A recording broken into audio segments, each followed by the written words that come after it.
Hey everyone, it's Richard here. We're going to take a break from live episodes for the next few weeks because I'm going to be out exploring the world myself. In the meantime, we'll be revisiting some of my favorite episodes from the archives. And although these are older episodes, I think the stories and insights are just as inspiring today as when they first aired. So I hope you enjoy the rerun as much as I did, and we'll be back with a brand new episode very soon. Bye-bye. Today on the 10 Adventures podcast, we're talking about one of the world's most famous trekking destinations, Cusco, Peru. With us to share more about this incredible destination is Frank Jara, a local guide at Valencia Travel, a Cusco-based adventure tour operator. Hi, Frank. How are you doing? Hello, Richard. I'm doing well. So excited to talk about my country and my city. I'm excited to hear about this. I have been in Cusco. I've explored around, but I never went trekking around Cusco. So I'm excited to learn more because I always, wanted to go back and go trekking.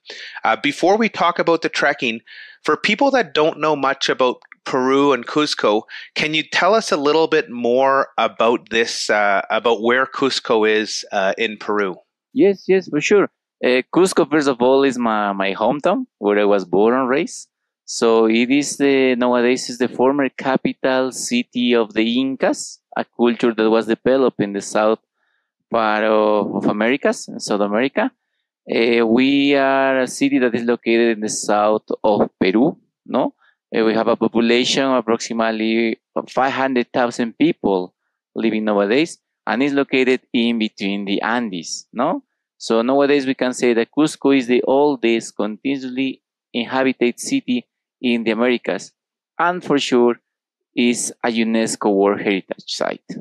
Yeah, one thing I found when I was in Cusco is for a trekking kind of town, it is incredible just the historical architecture and the location and all the stuff you can do around in day trips, where it has to be one of the prettiest kind of trekking cities to be based in the world. Can you talk a little bit more about like the historical, the Inca Empire? What can you see around Cusco from, artifacts from that great civilization? Yes, for sure. Just talking about Cusco, we have a lot of history behind. No, it's the city, like I was mentioning. There is a culture that was developed on this area called the Incas culture. No, so they start this big empire since the early 1200s. No, until the time that the Spaniard came on 1532. During this time, we have a lot of big things that were going on this city.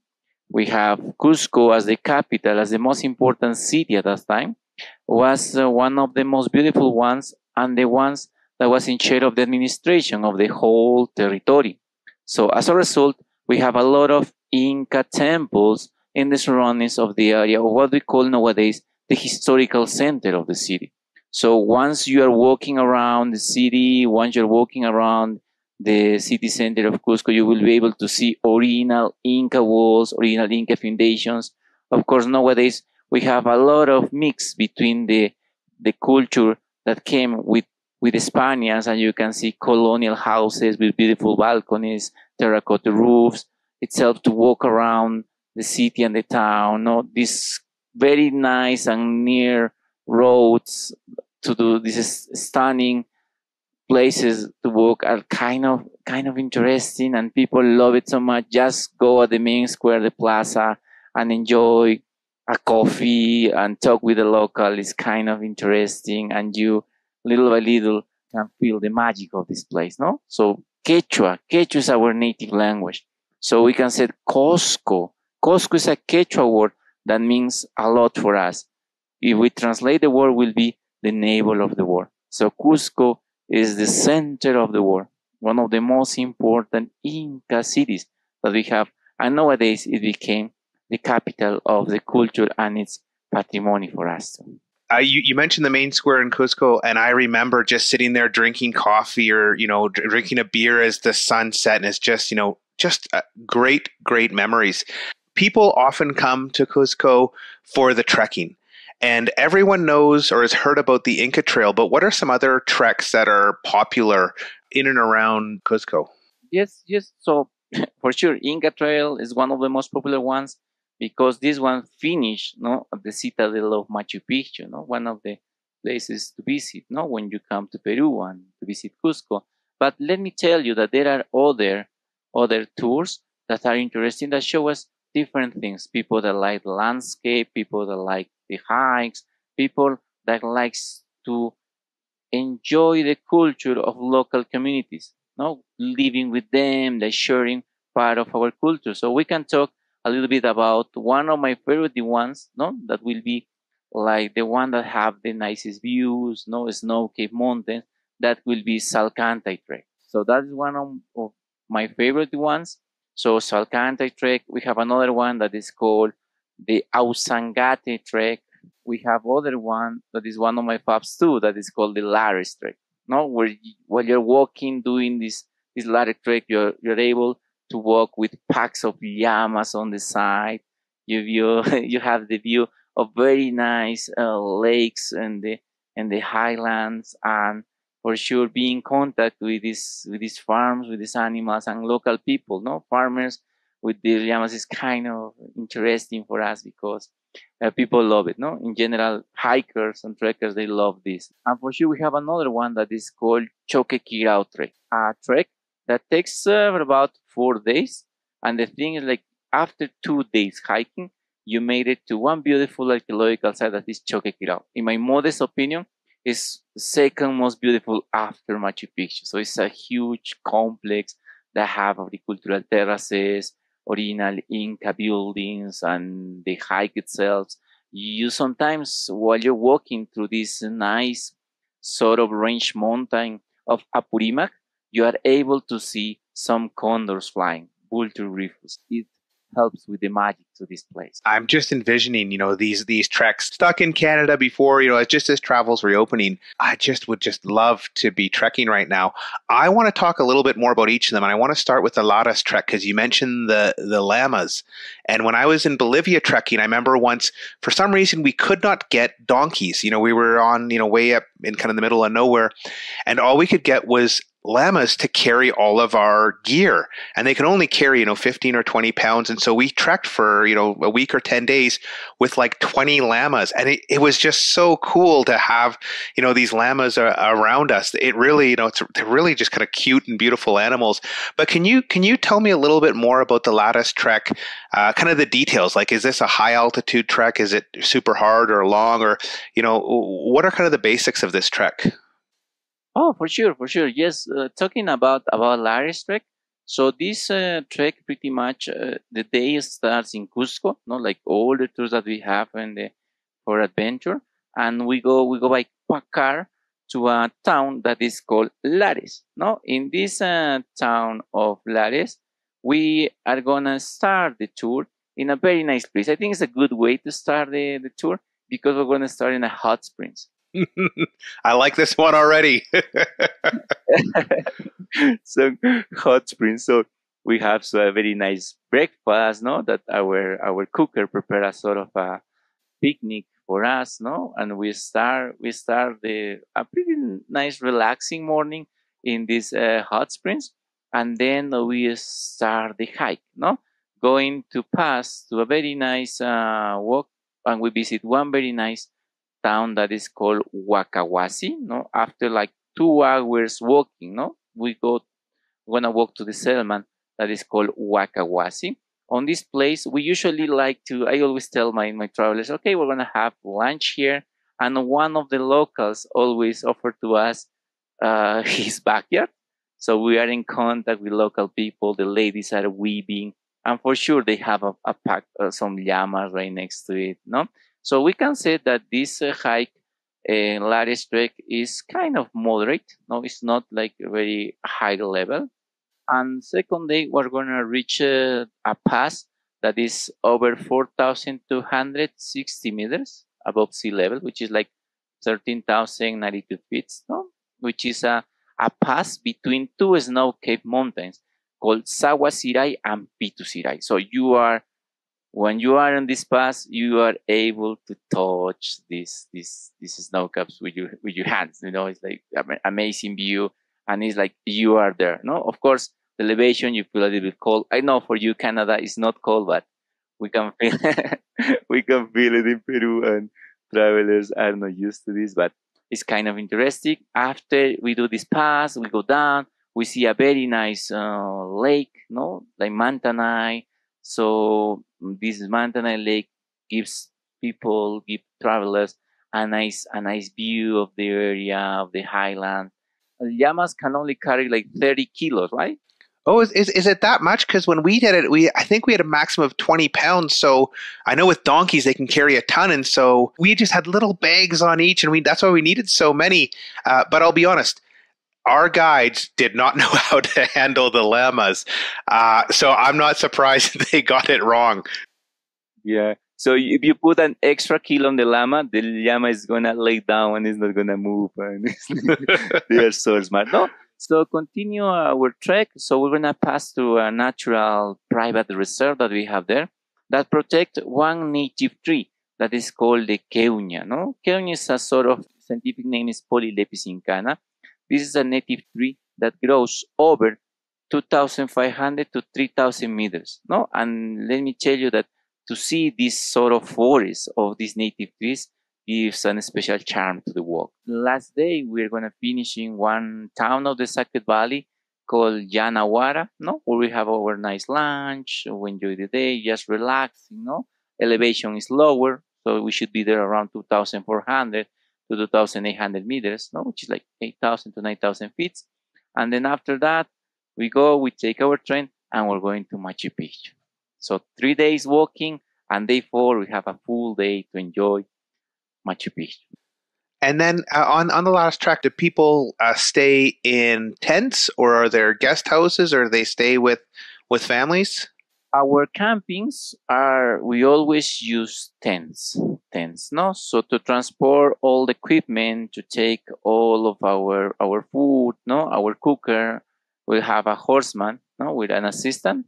So they carry all of that, no, using mules, donkeys, and some llamas. Sometimes they use it, no, for tourists. Now, I think you said the first or the second day, you get to 4,260 meters.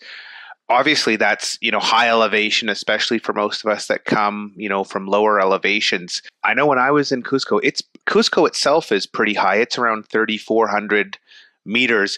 Do you recommend people spend a couple days in Cusco acclimatizing before they start the Lares trek? Yes, for sure. That will be the best recommendation. Always, once you landed in Cusco, give them 1 or 2 days to rest. No, so for sure, if you're not staying in Cusco, another good place to rest will be the Sacred Valley too. That is a little bit lower than Cusco, no? 2,400, 2,200. So that's the elevation that we have in the Sacred Valley. And some travelers, they prefer to go straight to the valley, rest for a couple of days, and then they do the hike, or Cusco is the best. No, also drinking a lot of water, it's a good recommendation. You have to keep hydrating. And we have part of our secrets here in the highlands in Cusco. It is the famous coca tea. The coca tea. You should drink some boiled water. We mix it with coca leaves. Don't take the coca tea with you back to Canada or the US, though, because I don't think it'll get through customs. Another thing is, don't drink it at night because it will keep you awake, and at least you want to have party or. There is so much to do around Cusco that it's easy to spend a few days just going to see all the ancient ruins and just enjoy it. Again, it's a beautiful place to be. I'm also interested in Salkantay. You mentioned it's a trek with really high, beautiful mountains. Can you maybe give a bit of a background about what that trek is? Yes. Let me tell you that Salkantay trek will be a little bit different than Lares. Salkantay trek we consider the activity level for this one will be high. No, will be high. It is a little bit more demanding. It is for experienced trekkers, no?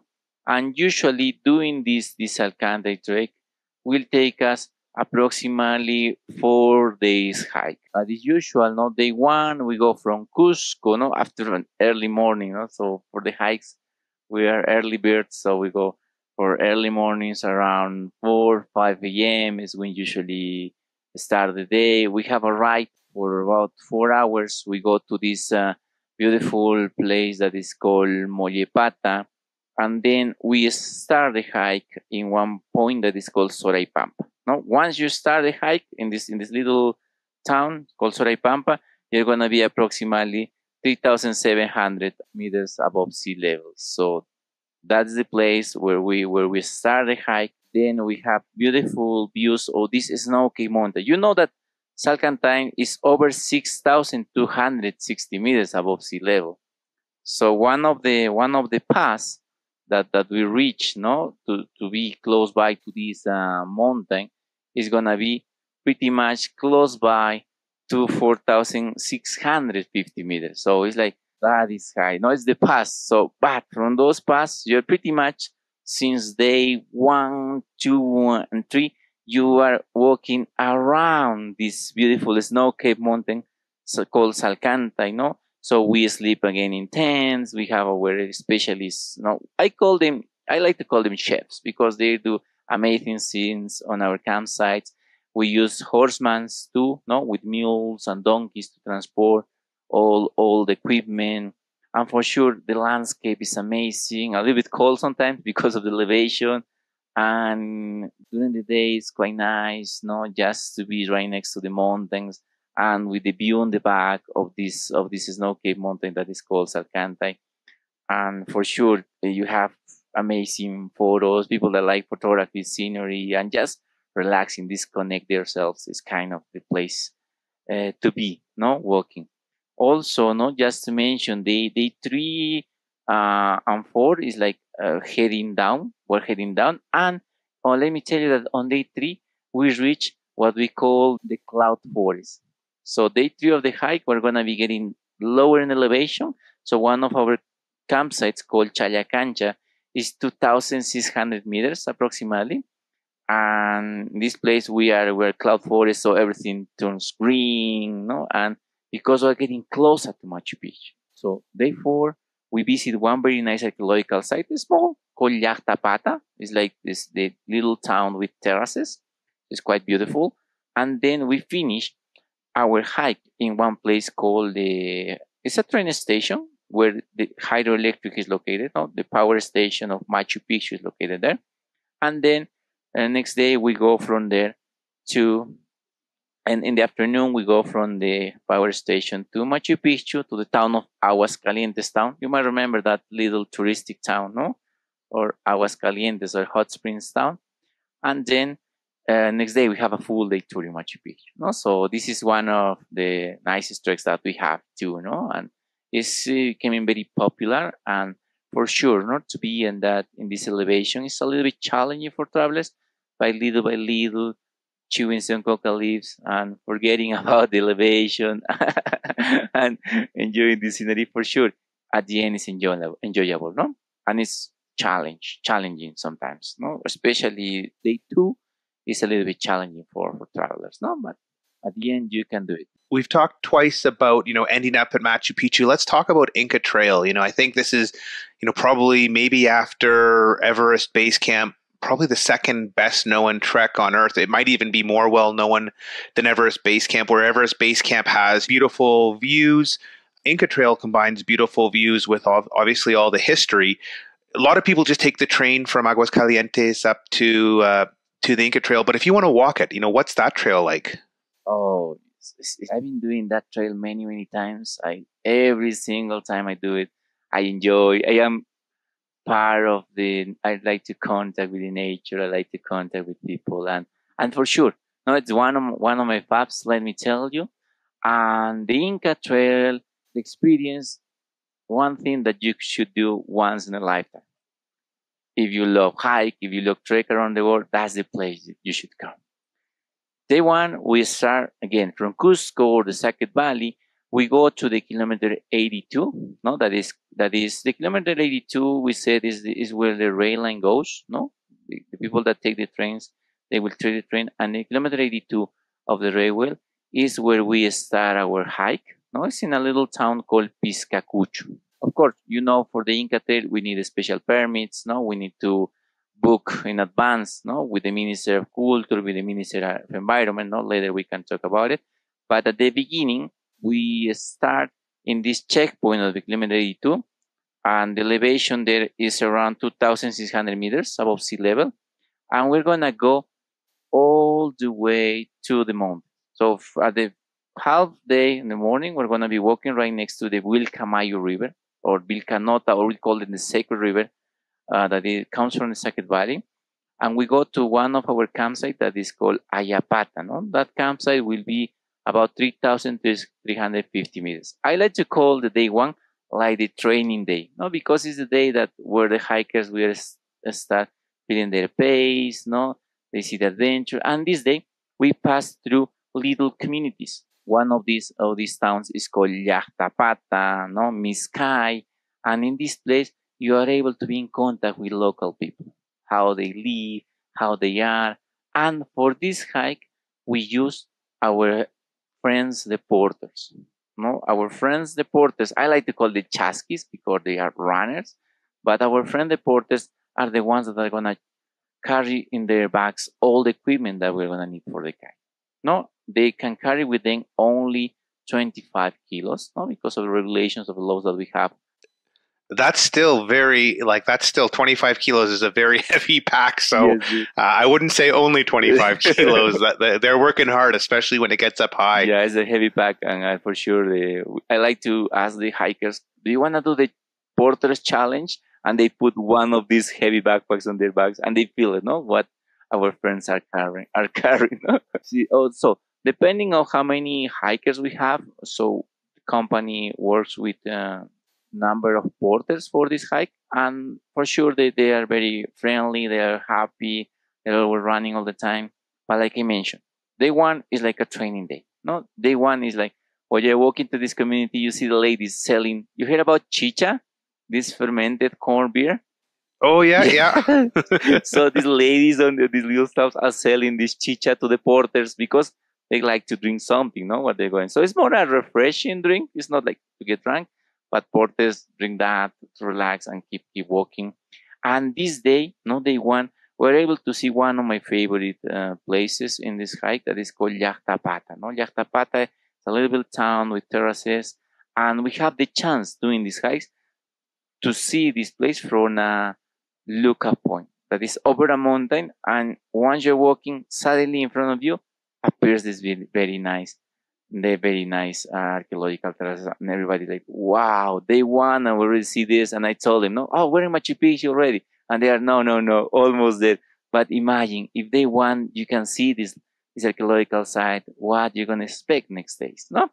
And we continue. No, our campsite is in 3,350 meters above sea level, and then day two, we like to call it the challenge day. No, because this day we're gonna reach the highest point, the highest elevation, and this is gonna be in a pass that is called the Dead Woman Pass. No, the elevation on this pass of Dead Woman Pass, it is approximately 4,200 meters above sea level. So this is for day two, and it's approximately 4 hours 30 minutes uphill. So we made it to this pass, and then we go down to Pacaymayo. That is a very nice campsite that we have, no? And this day we're gonna be walking through what it is the original Inca trail. So what it was left by Quechua people, it was left by the Inca, is still there. So you are like, "Man, it's amazing, so many steps." Quechuas did it. And since those times, in ancient times, they're still there. So beautiful photos, beautiful landscapes, the view from this pass. If you don't have a cloudy day, for sure, you have a nice view. And they call it the Dead Woman Pass because when you see on the range mountain that is in front of this, you can see a woman that is laying down, like resting. So they call it the Dead Woman Pass. No? So quite nice. Day two, no, we have our tents, and day three we have a second pass, and it's like more a cultural day, no. So while we're walking, since we reach this elevation, we go to our campsite that is located in approximately 3,600 meters, no, where we have our lunch in a place called Chaquicocha, no. We have the view to different sites like Sayakmarca, Viña y Huayna, which is one of my faves too. It's a town right next to the mountain, with a lot of terraces, with a lot of storage rooms, no? And also, for the last day or day three, we have a nice stop where I always like to relax with my hikers in a place called Inti Pata. Now, this is Inti means sun, Pata means terraces, the terraces of the sun. You know, the sun was one of the main gods that the Incas have, and from this point you have a nice view of the valley. So people just like to relax, meditate, do some yoga because you are almost there. So our last campsite, no, almost there. No, Wiña Huayna is gonna be at 2,700 meters, but day 3 we are almost on what it is cloud forest because we're getting closer to Machu Picchu. Day 4, early morning, we pass through the gate. We walk for about 1 hour 45 minutes, and you are at the sun gate. If you have a nice view from the sun gate, you have the view of the whole citadel of Machu Picchu and a full day tour there and mission accomplished. No, you did it. So it's one of the most beautiful moments once you made it to this sun gate called the Inti Punku. No, it's our Quechua language, and all the tourists, all the travelers says, Frank, we made it. Time to relax. Go back to Aguascalientes. It's time for a good shower and some beers for sure. No, celebrate because you made it to Machu Picchu. One thing that's great about Machu Picchu or the Inca Trail is, although you go high during the day, you sleep actually quite low. So, although it's tough when you're going up, the altitude risk is pretty low because I think the highest you sleep is 3,000 or 3,300 meters, which if you're coming from sea level, it makes it a really nice trek. Now, you mentioned one thing about permits, and I know this is something that it's really highly controlled. How hard is it to get a permit to hike the Inca Trail? Yes, so we always have to talk when you decide to travel. No, when you know when you're gonna go to Machu Picchu to do this hike, that's when you should book, because as soon as you do the booking or the reservation with the company, we have to check about the permits that are online in the web page of the Minister of Culture and the Minister of Environment. And let me tell you that sometimes, no, by the news that the permits are available from October 11th. They just start with the permits, and these permits are going for next year, no. So I'm telling you about 2022, and there are some months like our high season that are the months of May, June, July, August. Some of the days are already without the space. Yeah, no, it's incredible. The permits have only been available for 2 weeks, and already there are dates in 2022 that are sold out. It is just so popular, and so it's just one of those treks. It's like the Tour de Mont Blanc in France.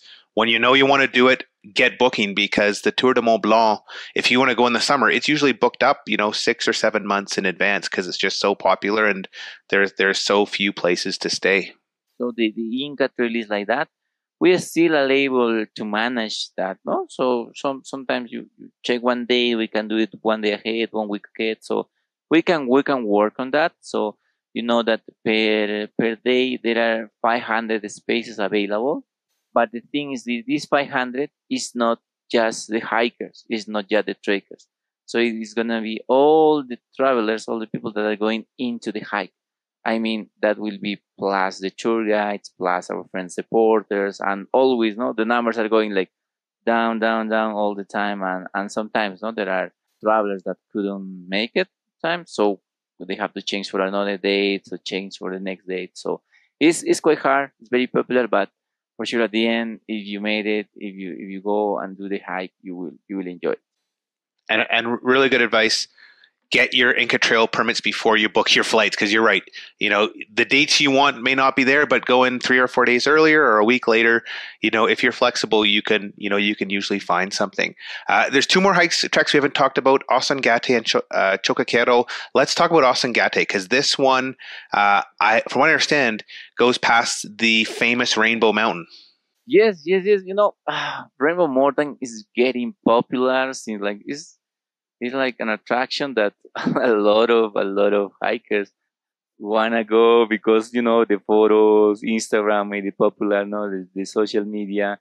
But the thing is that with this Ausangate, talking first about Ausangate, this hike, just to mention that this is kind of a longer trail, not that we do. It usually take us 6 days walking, and we can say that for this hike is considered the activity level is considered between high and very high. No, so this should be recommended, should be done for experienced travelers. So we're gonna have like these days busy working doing pass, and our camps are located in big elevations, and for sure no, the experience itself to walk to the Andes is quite nice. So day one, we go from Cusco. We have a long drive going to the south part of the city. No, so we visit.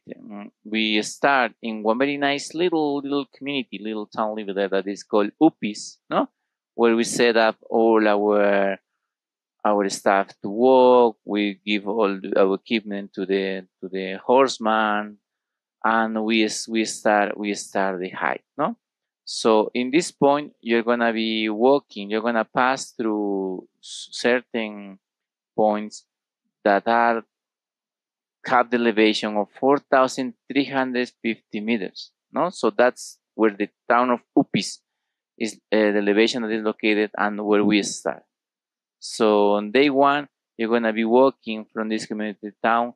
You're gonna pass through one area where you have the view of this mountain that is called Osangate, no, and you reach another pass that is approximately 5,000 meters above sea level, no. So it's called the Vilcanota Range Mountain. So on that area we have very nice snow peaks and glaciers, and the highest point during this hike you're gonna be at that elevation. So you have to be very well prepared for this hike. You have to take always know your time to keep a good pace and enjoy that. No, also don't the tree you continue you wake you walk Ausangati adventure. No, we start from one mountain. Other you have like other mountain pass that is called Palomani. No, that is 5,130 meters. No, so this is one of the highest pass that we have on day three.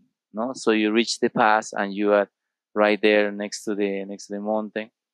Then you go down from Hanampata, that is another very nice town, to Nina Parayo.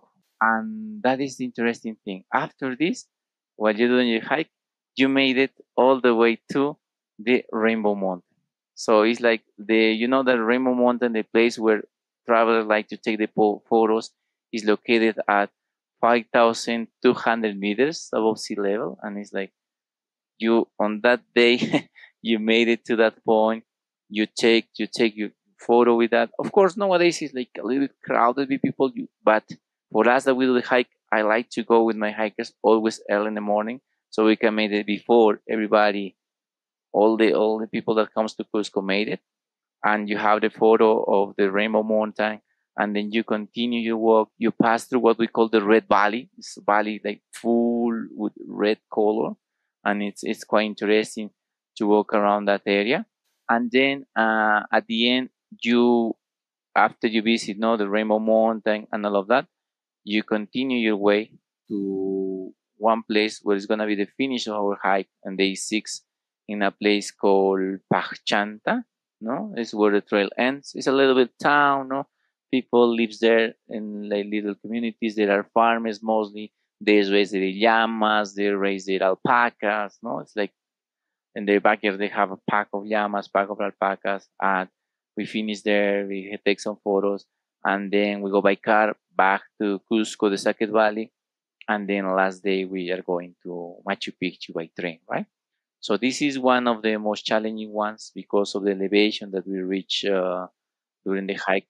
Yeah, yeah. This is one where you're at high, you're above 4,000 meters for virtually the entire time. So it's one where definitely, plan to get acclimatized before you start this, because just going straight to fourth, if you land in Cusco and spend a day and the next day you're doing this, it's going to be, probably a trip you'll have to turn back on, because just going from where you live to Cusco at 3,400 meters, spending a day there, then going to over 4,000 meters, it can be really difficult. But I know all the photos I see of this trek, they're just stunning. You're up high.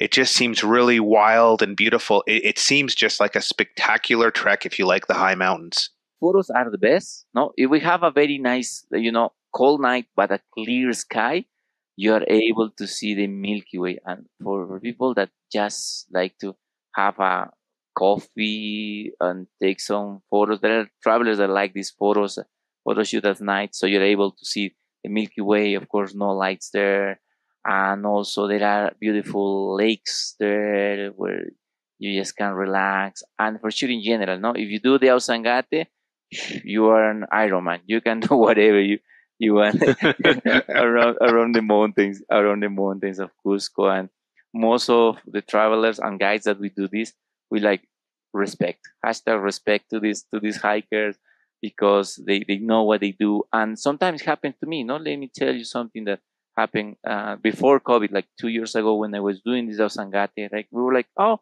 having our campsite, no? And then at night, I hear like snow was coming, and then early in the morning, all our campsite was covered in white.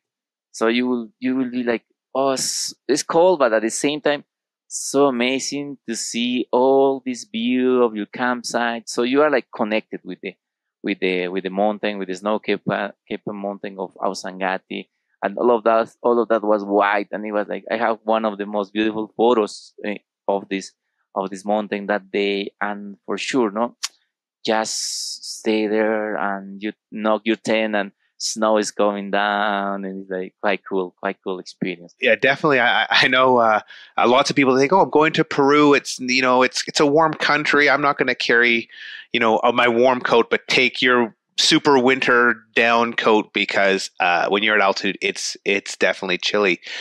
So we left for last Chocaquero. Let's talk a little bit about that one. Oh, Choquequirao is like another alternative walk, no, another very interesting trekking that we have in Cusco, no. And let me tell you that Choquequirao is an experience of a 4 days hike. 4 days hike. Again, we start in Cusco. We go from Cusco to the south part, no, to a little town that is called Cachora, no. And from Cachora, we continue, no, by car to this place called Capulichayo, no. Since day one, when you start walking from Capulichayo, you're gonna reach an elevation approximately, no, when you go to this pass to the range mountain of Apurimac, you're gonna reach an elevation of 3,050 meters above sea level. No, not as high as Cusco, but let me tell you that this day, this hike will be one of the ones that is located in lower elevation, no, comparing with the other ones. So pretty much day one, we pass to this range mountain of Apurimac, no, where you are able to see, no, what I was mentioning, this nice wild bird that is the condor, no, the Bultrugriffus, this beautiful bird flying. And on this valley, sometimes you're able to see this in this range mountain of Apurimac, this massive bird, over 3 meters wide range. Now imagine from one wing to the other. So it's a big bear. And from there, we do our hike. The day one, we go up to this pass, then we go down, and we're gonna make it to one point that is called Chiquisca. No, Chiquisca is like a sort of a campsite where we have lunch. No, it's usually close by to the river. No, we cross to one bridge. We continue heading up from Chiquisca. No, we're gonna be in this point. We're gonna be in an elevation of about, let me tell you, 2,800 meters. So from this point, we go to Chiquisca. We continue walking to Chiquisca, no, and we're heading to what it is the archaeological site of Choquequirao, no.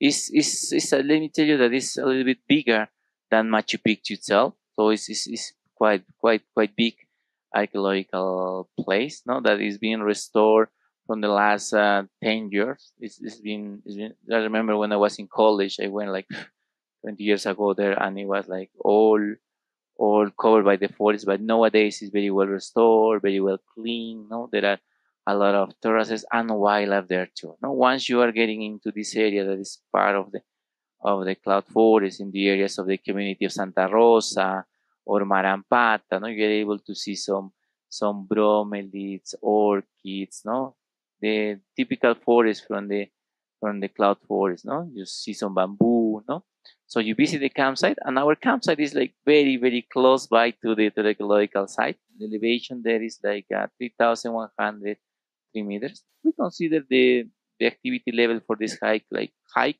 No, it's not that as difficult as our Sangate or Salkantay, but it is still pretty much demanding. Day 1 and 2 we're heading down, then uphill, then we do some downhills. We made it to the side, and then we come back by the same way that we go there. So it's 2 days to make it to Joguequirao, and 2 days to return to the same place where we start. No, that is the area of Chiquisca. That is a 4 days hike. Then after we go back to the valley, we take our train and we go to Machu Picchu, no, on day 5. So that's pretty much one of the hikes that we do is an alternative for Salkantay or Sangate. Machu Picchu, it's cultural. You visit one place, no, that is this nice archaeological site that like Inca temples there too. So they do have terracines, they do have Inca temples, and one of my favorite views is like in these terraces, Quechua people, they like use like sort of white stones, and they made the design of llamas. So once you are there, you see the view of these terracines with sort of llamas, no, in the wall made with stone. You're like, wow, no, why they take this time to do this design on these terracines of llamas? So it's like very very interesting to see that, and for sure it's a good experience. And let me tell you that this is a hike that I was telling you that is like the one that we do 4 days, but there is other one that you can do it in 8 days, and you continue walking and you connect with part of the hike of Salkantay, and you made it to the hydroelectric, and you can make it to Machu Picchu too. Oh wow! So if you have a bit more time, you can make it even more incredible. All five of these, it just makes me want to get on a plane and get down to Peru. But when's the best season to do these? Are they all kind of the same time of year, or are there some you can do in some months or not others? Yes, the thing with Peru is like Cusco, especially with my with my city, is like we like to call them. We have the what we call the dry season and the rainy season. We don't have winter, summer, spring. No, our rainy season no is usually from November to March, and our dry season is from April to October. So the best time to come to do this hike because you have a good weather, no, it's quite nice, quite not wet, should be during this time. So especially, the months of May, June, August, July are like the most popular months, the more popular times of the year that travelers come here. No, because at those days we have no rain, so travelers sometimes they don't like to walk when it's rainy, foggy, and cloudy. Yeah, yeah. I hate walking in the rain, especially when you're camping, It's okay if it's one day out of a bunch, but when it's every day, it can get cold and tiring to be walking in the rain every day. Yeah, it happens to me. Last week I just finished an Inca trail to Machu Picchu, and after 3 days, day 4, we made it to the Sun Gate. We were right in front of Machu Picchu, and everything was foggy and cloudy. I was like, Oh oh no. no! And my hikers were like, Fran. I was like, okay, believe me, Machu Picchu is there. so so we went down for 45 minutes, and we at the moment that we were heading down, just halfway from the Sun Gate to the Citadel, it instantly cleared up, and they were like, "Wow!" Oh wow, that's perfect. So we still had the view, but sometimes it could happen. No, I'm not the mother nature. What a guide though, Frank. You teased him and then you got the clouds to clear. That is incredible. I can tell you what it says the forecast, but we cannot control the actual temperature or how it's gonna be, right? Frank, just again, this has been just so great to hear about these treks, to, get kind of an insider's view of each of these routes, to you learn more.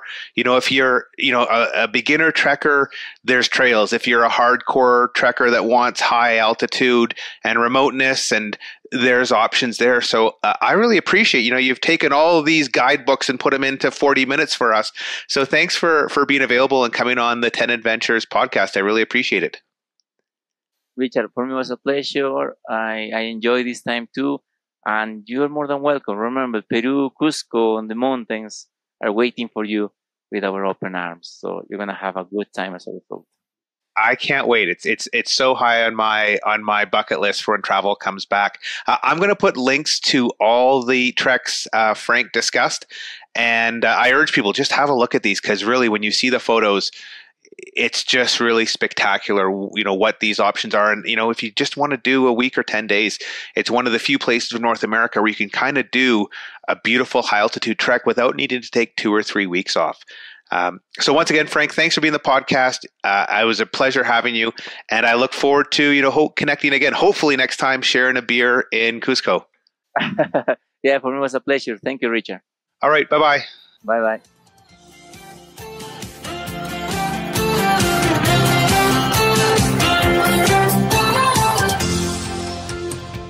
We hope you enjoyed this episode of the 10 Adventures podcast. If you liked it, why not give us a review? Better yet, subscribe and get inspired again and again. Also, if you want to find your own adventures, why not check out 10adventures.com, where you can use our free resources to plan your own trip or book a tour in over 60 countries and make your own epic memories on your next adventure.